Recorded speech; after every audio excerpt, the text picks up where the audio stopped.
Welcome to Glendale, Colorado, the Luxembourg of Liberty, the Vatican of Freedom. I am proud to be the mayor of this great town and proud to have everyone here today on this particular subject, the idea that we can change our lives. It's not a new idea, but it is an idea particularly unique to the United States. It's one that we seem to have forgotten somehow as we've been led down the path to subservience. We are not a nation of servants, but we have become one. The laws that we've passed over the last 100 years have served to imprison our citizens. The situation with drug reform in this country right now is tantamount to the new Jim Crow. 7 to 1, the prisoners in this country are of color. 75% of the DEA's revenue is derived from marijuana and marijuana seizures. So here we are in Colorado changing that. Who's going to make up the revenue? How are they going to fill those beds? They both give lip service, the two parties, to the idea that they are supporting liberty and that they are dedicated to our freedom.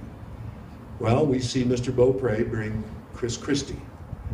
Chris Christie condemns us for being a bunch of pot-smoking morons. Well, it turns out that Mr. Christie was, in 2000 and 2001, the lobbyist for CCA, the largest private prison industry in the United States. No wonder he wants to keep marijuana illegal. So our legislature, much like the legislatures of other cities and our other states, Arizona guarantees the private prison industry 100% occupancy. If they fall below 100% occupancy, the taxpayers of Arizona make up for it. Well, our legislature said no to that, but we guaranteed 90% without the makeup money. So last year, this is where you find both candidates, left and right, being exactly the same person. Last year, in a private deal, 2013, John Hickenlooper goes around the legislature. We fall below 90% in some of our prisons, Burlington, Colorado, for instance. And against the wishes of the legislators and our citizens, we gave the private prisons $2 million. Both parties are exactly the same people. You cannot find out how somebody got arrested for marijuana because it affects the poor so dreadfully. If you could just say, marijuana arrests need to stop, it's legal now, take them out of jail, you would have to sort through the data to find the information. So some poor guy going to work gets pulled over, his tail lights out, turns out his insurance is lapsed. They impound his car. He can't get to work. He misses his court date. They arrest him. They take him in and he says, I'd rather do the 30 days, I can't afford the fine. They let him out in 19 days and he agrees to supervised probation. He has to pay for the probation. He has to pay for the urinalysis.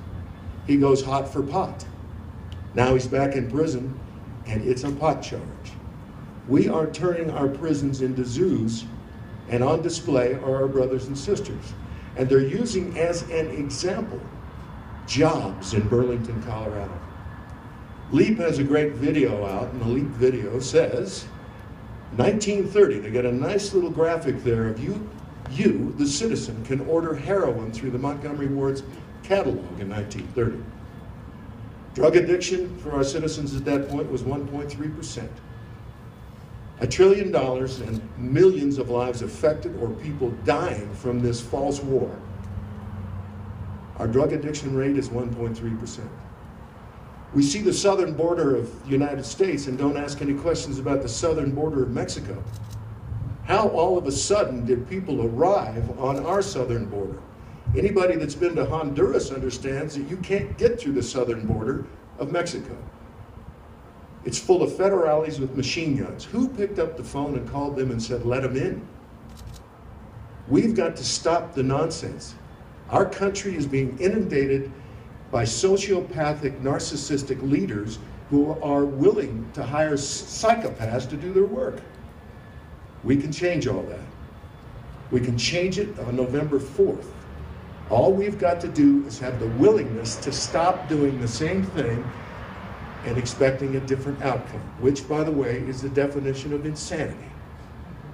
You are throwing your vote away when you do DNR, and DNR means do not resuscitate those parties.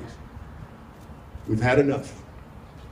So I welcome everyone here today because it's so important. And believe me, it's not easy to stand up here and fly in the face of $2 billion industries, the Republicans and the Democrats.